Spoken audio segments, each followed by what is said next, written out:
In the year 1850, the Mississippi Delta was not merely a geographic location, it was a primordial weight, a suffocating expanse of emerald shadows and black mire that seemed to exist outside the reach of God's grace. It was here, amidst the gnarled cypress knees and the spectral hanging tresses of Spanish moss, that a legend was forged in blood, a name whispered only when the sun had surrendered to the horizon and the cicada's drone reached a fever pitch. They called him the Delta Man. The story begins with a disappearance that defied the logic of the era. 28 professional manhunters, seasoned in the brutal trade of human tracking, marched into that humid wilderness with the arrogance of conquerors. They were armed with the finest Kentucky rifles, flanked by vicious hounds and fueled by the certainty of their own racial and tactical superiority. They went in seeking a single fugitive, a man they viewed as mere property in flight. They did not return. What remained of their expedition was a scene of such methodical, calculated carnage that it exposed the festering terror lying beneath the veneer of southern gentility.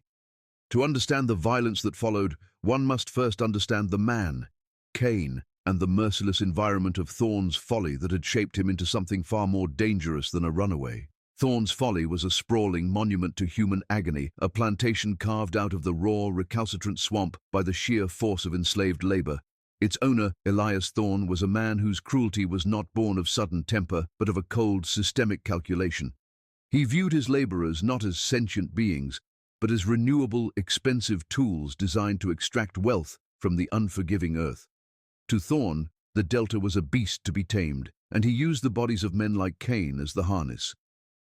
The atmosphere of the plantation was one of perpetual compression, a high-pressure cooker of resentment and fear, maintained by a hierarchy of overseers who specialized in the architecture of pain. Foremost among these was a man named Silas, a specialist with the rawhide whip whose authority was absolute and whose empathy had long since rotted away in the heat. Under Silas's watch, the plantation functioned like a clockwork machine of misery, where the cost of a mistake was measured in skin and blood. Yet, even in this environment of total control, there was a variable Thorne and Silas failed to account for: the silent, watchful disposition of Cain, which they mistook for dullness, but which was actually the gathering of a corrosive, internal storm. Cain was a man of unusual and terrifying stature, his frame hardened not by the domestic chores of the big house, but by the relentless, back-breaking toil of the frontier. He was the one sent to pull the ancient stumps that refused to budge, the one who wrestled with the thick, black mud of the bayou to clear new land for Thorne's ever-expanding cotton empire. His skin was the color of the deep earth he tilled, his eyes observant and deep-set, harboring a reservoir of suppressed fury that he kept masked behind a veil of stoic obedience. While others broke under the lash or the weight of the sun, Cain seemed to absorb the brutality, integrating it into his very muscles. He knew the Delta better than any surveyor. He had felt the pulse of the swamp in his feet and understood the language of the water moccasins and the rotting timber. He was a creature forged in a crucible of labor and neglect, a man who had been stripped of everything, name, family, and humanity, until only the raw, irreducible core of his will remained. He was a silent witness to 1,000 indignities, waiting for the single spark that would finally ignite the decades of compressed rage into a conflagration. That spark arrived on a stifling August afternoon in 1850, a day when the air felt thick enough to swallow, and the sun was a white-hot eye staring down from a cloudless sky. The heat had pushed everyone to the brink of delirium. A young boy, a relative of Cain's who had not yet been fully broken by the system, committed a minor lapse in work, a momentary pause to wipe the stinging sweat from his eyes. Silas, fueled by the heat and his own sadistic whims, did not deliver a corrective blow. He began an exhibition of prolonged, mocking cruelty that went beyond the bounds of even the plantation's twisted laws. As the child's screams echoed across the fields, something fundamental within Cain finally snapped. It was not a loud or dramatic rupture. It was the silent, terrifying finality of a chain breaking under a load it was never meant to carry. Cain stopped his work.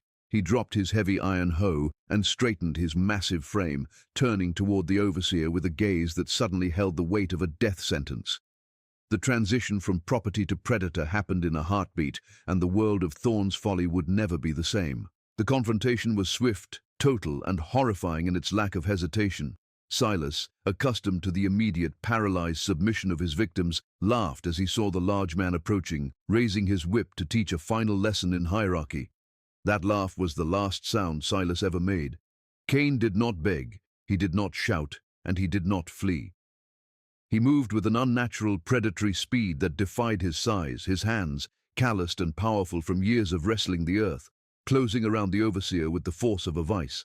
In a matter of seconds, the petty tyrant was disarmed, subdued, and silenced, his body left broken in the very soil where he had exerted his cruelty. But Cain did not stop with a single act of rebellion. He knew that the killing of an overseer normally meant a desperate flight into the woods to await a slow death. Instead, he walked calmly toward the quarters, his movements deliberate and devoid of panic. He retrieved a small, heavy axe head he had secretly sharpened and hidden. And then, with a chilling, calculated resolve, he confronted the remaining overseers. These were not messy murders. They were executions, delivered with a precision that suggested Cain was no longer just a man, but an architect of justice burning every bridge behind him. By the time the sun began to dip toward the horizon, 4 of Thorne's most trusted enforcers lay dead, and the fugitive had vanished. Cain had taken what he needed, a heavy single-shot rifle, a few pistols, and a supply of powder. He did not run toward the north in a blind panic. He walked into the dense, suffocating woods of the delta, melting into the shadows and the mud he knew so well. The response from Elias Thorne was immediate and born of a visceral, bone-deep terror. An isolated murder was a tragedy, but the systematic slaughter of his hierarchy was an affront to the very idea of the plantation system. If news of this defiance spread, it could metastasize into a general revolt that would consume the South. Thorne dispatched riders to every corner of the region, summoning the elite of the professional manhunters, led by the cold reptilian captain Jebediah Colt. These 28 men, equipped with the best weapons and the most vicious hounds, entered the swamp with the confidence of gods. They believed they were hunting a field hand who had malfunctioned. They did not realize they were stepping into a meticulously crafted killing ground, designed by a man who had turned the delta into his own personal fortress. The hunt had begun, but the roles of predator and prey were already beginning to blur. The transition from the cleared, orderly rows of Thorne's Folly into the untamed heart of the Mississippi Delta was like passing through a veil into a prehistoric world that resented the intrusion of man. As Captain Jebediah Colt led his 28 men across the scorched perimeter of the plantation, the air itself seemed to change, thickening with the cloying scent of stagnating water and the metallic tang of rotting vegetation. This region, known to the locals as the Black Shallows, was a labyrinth of cypress groves and shifting mudbanks where the sun struggled to penetrate the dense canopy. The Spanish moss hung in spectral tresses, draped over gnarled branches like the tattered banners of a forgotten army, absorbing both light and sound. In this environment, the usual markers of direction, the position of the sun, the flow of a creek, became distorted and unreliable. The hunters, despite their heavy armaments and professional confidence, felt the first stirrings of an ancestral dread. The swamp was a place of perpetual twilight, a cathedral of gloom where every step was a gamble against the sinking earth and the unseen predators lurking beneath the surface. To Cain, however, this was not a wilderness to be feared. It was a sanctuary of his own making, a fortress of mud and shadow where the rules of the plantation no longer held sway. Captain Colt maintained his posture of cold, reptilian focus, refusing to acknowledge the oppressive weight of the environment. He was a man who built his reputation on the clinical efficiency of the hunt, a master of persuasion who viewed the fugitive not as a man, but as a malfunction in a machine. His party was a perfect fighting force for the era, 28 men, heavily armed with flintlock rifles and hunting knives, supported by a pack of the finest bloodhounds money could procure. They carried salted pork, hardtack and chains, miles of heavy iron designed to reclaim what Thorne considered his.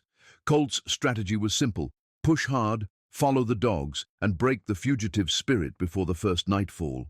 He boasted to his second-in-command, a grim overseer named Jasper, that the swamp might hide a rabbit, but it could not hide a monster from men of their caliber. Yet even as he spoke, the delta seemed to mock his words. The heat was a tangible weight pressing down on their lungs, and the relentless drone of biting insects became a maddening, unified entity that tested the limits of their discipline. They were invaders in a realm that did not recognize their authority, and the first cracks in their collective hubris were beginning to show. The hounds were the first to signal that the hunt had fundamentally changed. These expensive, highly trained curs had begun the pursuit with characteristic eagerness, their baying echoing through the cypress stands. But as they penetrated deeper into the black shallows, their enthusiasm curdled into a whimpering, instinctual terror. They would pick up Cain's scent trail, follow it for a few yards, and then freeze, their tails tucked tightly between their legs. They began to strain against their leashes, not to advance, but to retreat toward the relative safety of the plantation boundaries. Their rolls of eyes reflected a profound dread, seeing perhaps what the humans could not, that the creature they tracked had merged with the landscape itself. Most disturbing to Colt was the nature of the trail. Runaways typically fled in a panic, doubling back or wading through water to mask their scent. Cain's tracks were deep, steady, and terrifyingly clear. He was moving with a purposeful, measured pace, not fleeing in terror but leading them with a chilling, calculated intent. It was as if the fugitive had laid out a map for them to follow, inviting them deeper into the maze where the numerical advantage of 28 rifles would become a liability rather than a strength. At midday, the party reached a narrow, sluggish creek that necessitated a halt. Here they found the first tangible evidence of Cain's preparation. A small, crudely fashioned raft tied just below the waterline with fibers of river cane. It was an engineering marvel of indigenous knowledge, utilizing the natural refraction of the light to remain invisible to the untrained eye. Resting upon the raft, placed with a bizarre ritualistic care, was a single object that silenced the entire party, a piece of black walnut meticulously carved into the shape of a human ear. It was polished to a high sheen, smooth as glass, and bore the unmistakable likeness of a man's anatomy.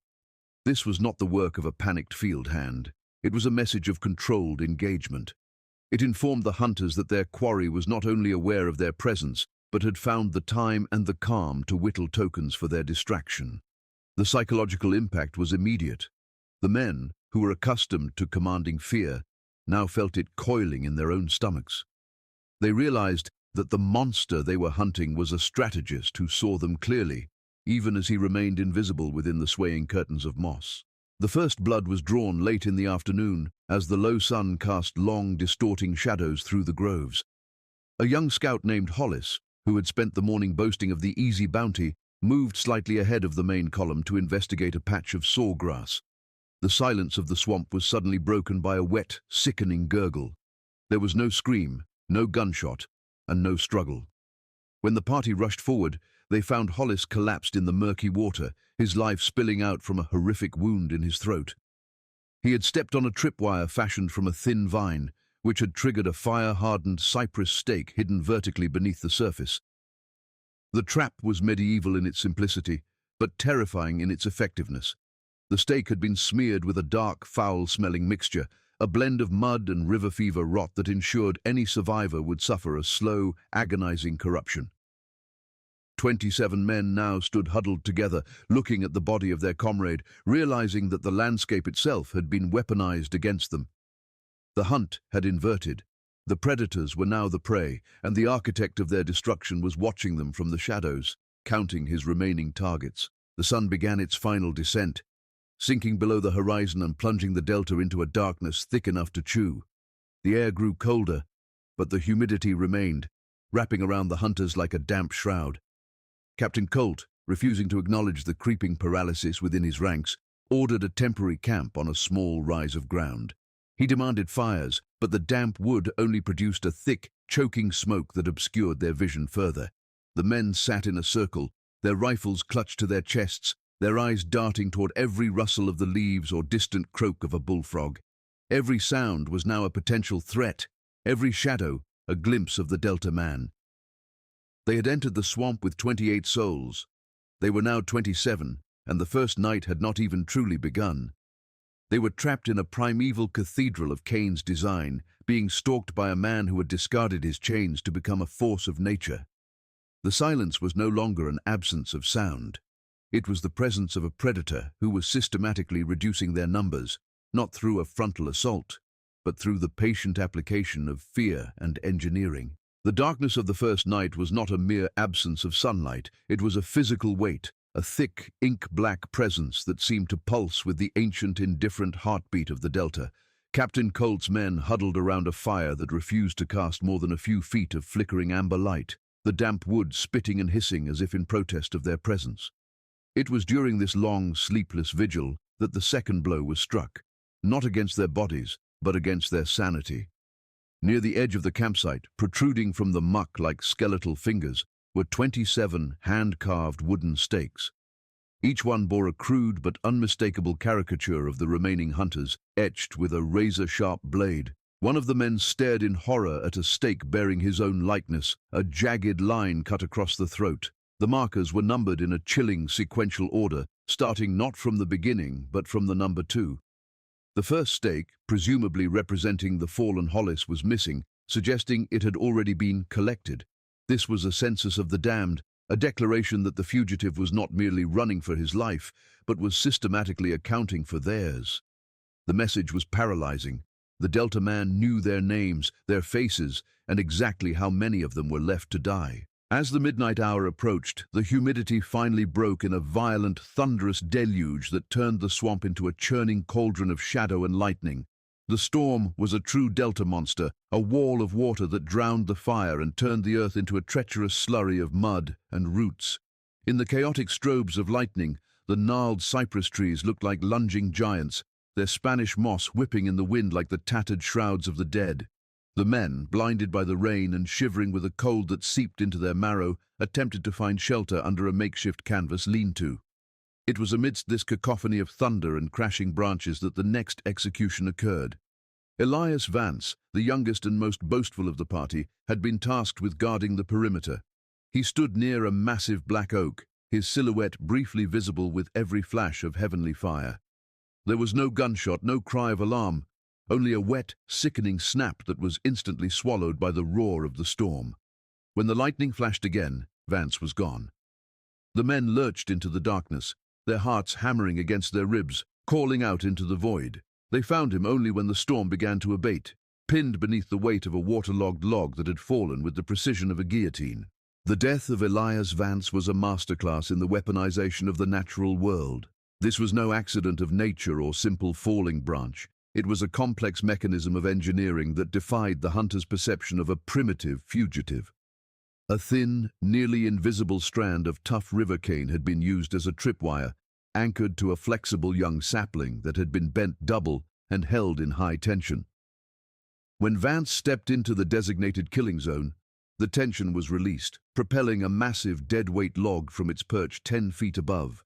The force was enough to crush bone and halt breath instantly, a calculated use of Newtonian physics that turned the very trees they sought shelter under into lethal weapons. Captain Colt inspected the mechanism with a trembling hand, realizing the terrifying truth. Cain had not been fleeing during the storm. He had been working. While 27 professional hunters huddled in fear, a single man had been moving through the chaos, calculating angles, testing tensions, and constructing a silent, devastating snare just yards from their camp. The fugitive was not merely surviving. He was a master of the terrain, an architect of conflict who utilized the Delta's resources with a chilling, predatory intelligence that rendered their expensive rifles and military training obsolete. By dawn, the party had been reduced to 26, but the psychological toll made them feel as though they were already ghosts. The arrogance that had fueled their departure from Thorne's Folly was gone, replaced by a raw, jagged paranoia that set man against man. They began to argue in hushed, feverish tones, blaming Captain Colt for leading them into a slaughterhouse or accusing one another of negligence. The environment continued its slow attrition. The relentless mosquitoes drove them toward madness, and the moisture permeated everything, ruining their powder and turning their biscuits into moldy paste. They were masters of the ordered, surveyed land, but here in the primeval heart of the Delta, their social status and professional expertise were meaningless. They were being hunted by a man who had transformed himself into the embodiment of the swamp's savage, untamed soul. Every rustle of a leaf or croak of a bullfrog was interpreted as the prelude to the next execution. They realized they were no longer on a manhunt. They were entering a carefully prepared killing field, where their numbers served only to provide more targets for a phantom strategist. The Delta man was not just a runaway, he was a judge, and he was delivering a verdict that none of them would escape. As the day progressed, the hunters attempted to reassert their dominance by launching a desperate, high-speed chase toward a scent the dogs had finally caught. They pushed through sawgrass and thigh-deep water, their lungs burning with the humid air, fueled by the hope that they had finally cornered the monster. The trail led them to the bank of a dark, swift-moving tributary, where the sound of a rhythmic, steady thumping emanated from the dense undergrowth on the opposite side. Believing they had caught Cain in a moment of vulnerability, Colt ordered his men to surround the area, rifles leveled and hearts pounding. But as the lantern light cut through the gloom, they found not a man, but a final, mocking tableau. A crude drum fashioned from a hollowed log and stretched hide was being struck by a mechanical pull string attached to a swaying branch. Propped against the drum were 28 pocket watches, each one taken from the bodies of the original hunting party or stolen during the night. The glass faces reflected the moonlight, and every single one had been stopped at the exact same time, the precise moment of the initial massacre. It was a terrifying reminder of their mortality and the fugitive's absolute mastery over them.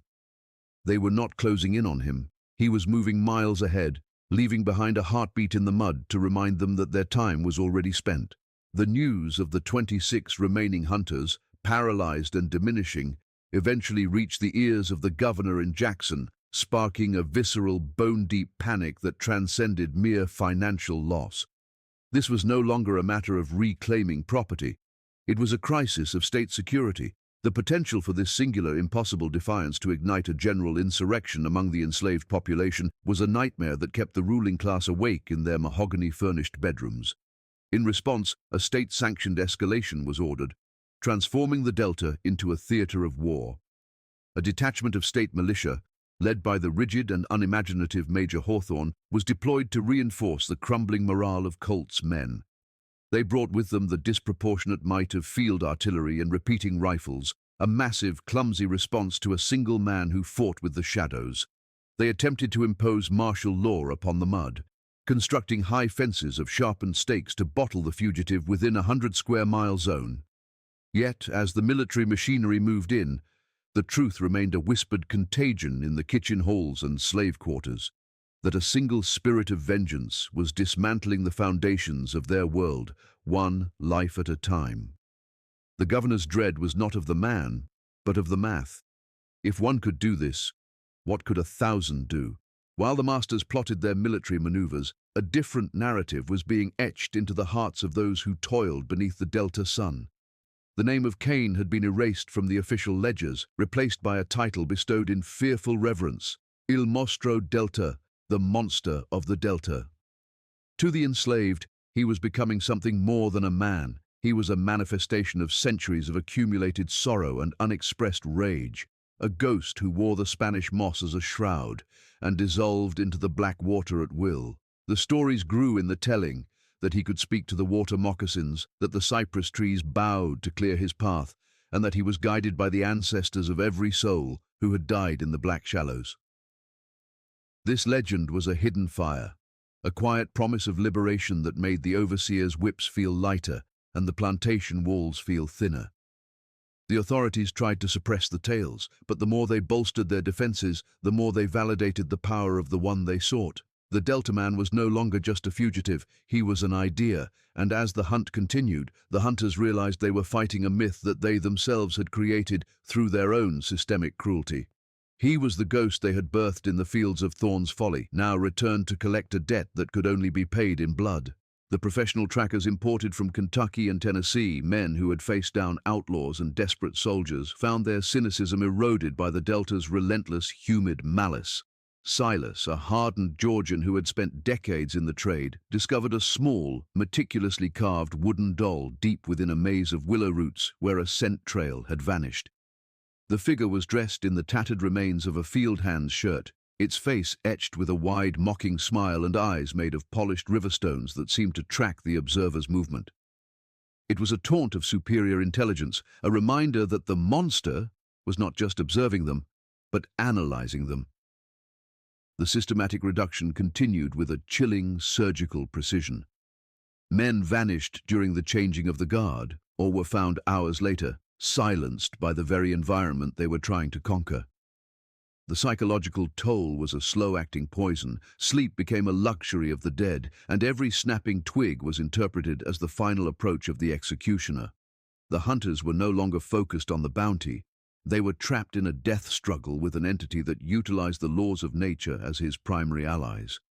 They began to realize that Cain was not running toward freedom.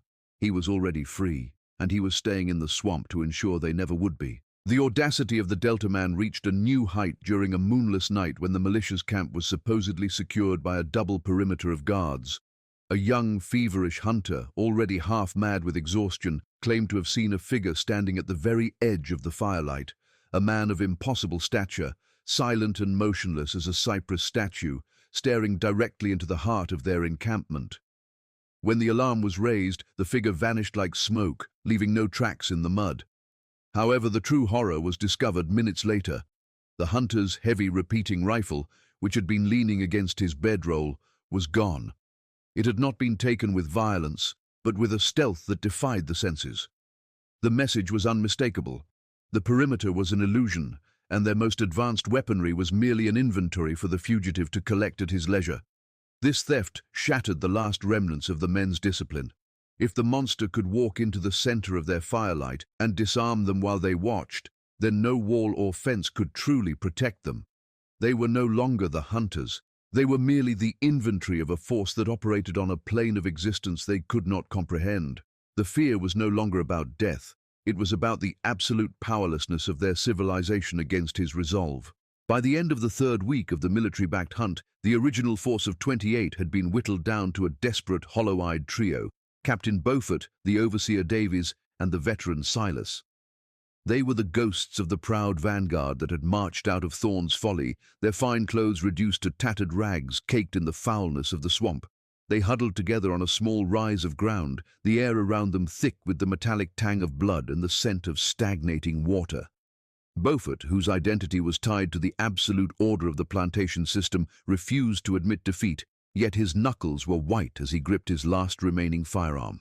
The transition of the conflict had reached its final arena, a dense grove of ancient cypress where the fugitive had deliberately led them. The ground was a maze of submerged roots and treacherous quicksand, an environment tailored precisely to Cain's strengths and their catastrophic weaknesses. They knew he was near. They could feel the displacement of the air, the subtle shift in the swamp's heavy pulse. The hunt had returned to its irreducible core, 3 men representing the old world, and 1 man who had become the architect of a new, terrifying reality. The final day of the 4th phase was marked by the discovery of Captain Beaufort's own hunting bag, hanging high in a cypress limb alongside a simple steel-edged field hoe, the very tool Cain had discarded on the day of the rebellion. The juxtaposition was a calculated symbolic insult, showing that the power of the fugitive was not derived from the weapons of the master, but from the will of the laborer. The hoe, worn smooth by years of toil, now represented a lethal instrument of justice. The hunters stood in the shadow of this display, realizing that their pursuer was mocking the very concepts of hierarchy and technology they held dear. As the grey light of a new dawn struggled to penetrate the canopy, a profound, heavy silence fell over the grove. The insects stopped their buzzing, the frogs ceased their croaking, and the delta itself seemed to hold its breath. The 3 survivors looked at one another, seeing the reflection of their own certain doom in their comrades' eyes. They were no longer tracking property. They were standing in the heart of a judge's chamber, waiting for the final verdict to be delivered in the dark, black mud of the Mississippi. The end was no longer a question of if, but a question of how many heartbeats remained before the Delta claimed its final tribute. The air within the final cypress grove was a stagnant, suffocating shroud, a mixture of ancient rot and the iron scent of fresh blood that seemed to vibrate with the silence of a tomb. Captain Beaufort, the overseer Davies, and the veteran Silas stood back to back, their world reduced to a few square yards of treacherous mud and gnarled roots. The hierarchy of Thorne's Folly had dissolved. Here there were no masters or servants, only 3 frightened men realizing they had been led into a slaughterhouse of their own design. The darkness began to resolve itself not with a shout, but with a subtle displacement of the heavy air. Silas, the old soldier who had survived the battlefields of Mexico, was the first to sense the shift. He started to turn, his musket scraping against the bark of a tree. But the Delta Man moved with a predatory speed that defied human reaction. A massive, fire-hardened cypress spear, carved with the same meticulous care as the wooden doll, slammed down through the canopy. It did not merely strike Silas, it claimed him with an impersonal finality that silenced the veteran before a single warning could be uttered.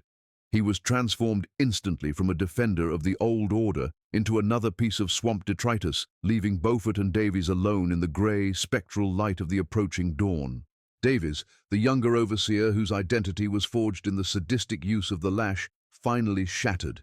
His scream was a high, thin sound that broke the Delta's silence and served as his own death warrant. He fumbled with his flintlock, the powder damp and useless in the pervasive humidity, his hands shaking with a rhythmic, uncontrollable terror.